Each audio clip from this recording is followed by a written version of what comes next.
All right, students, so if you're watching this video, you are stuck on task 3, which is make a notification that says you win when the player reaches 5 points. So I'm hoping you try to do this on your own. Again, I gave you kind of a hint over here in red that says hint.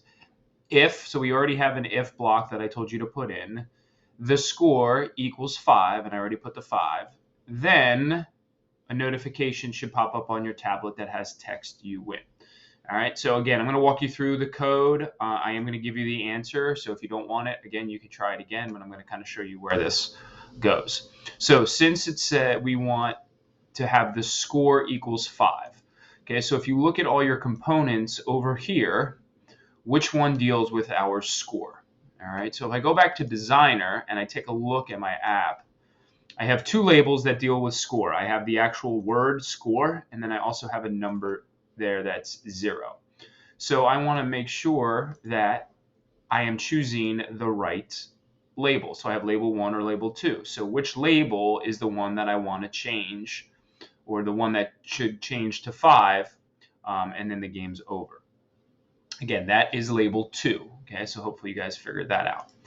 So then I have to figure out, well, what about label 2 do I want equal to 5? Do I want the background color of label 2 equal to 5, the font size equal to 5? So again, you can pause this video and kind of think of which property do I want label 2 to be 5. And once you pause it, and hopefully you figure out, it is label 2 text. So this is saying if the label 2 text equals 5, then do something. All right, and then here is where we want our notifier. Okay, and the notifier we use is right here, the show alert.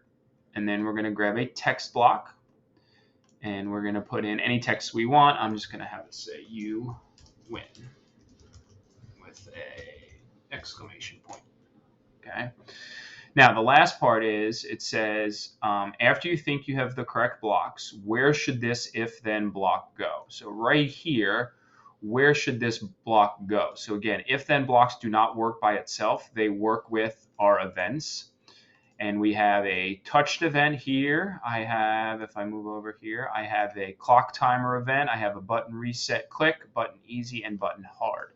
So which block or which event should trigger this? All right, again, pause it, try to think, try to put it in the right spot, come back. All right, and you will notice it's going to be this one. So basically, when I touch my sprite, I want a sound to play, I want my score to go up by 1, and then if the score reaches 5, I want an alert to pop up that says you win. All right, so test it out, make sure that works, and you should be good to go, and then you are on to task 4. All right, let me know if you have any questions.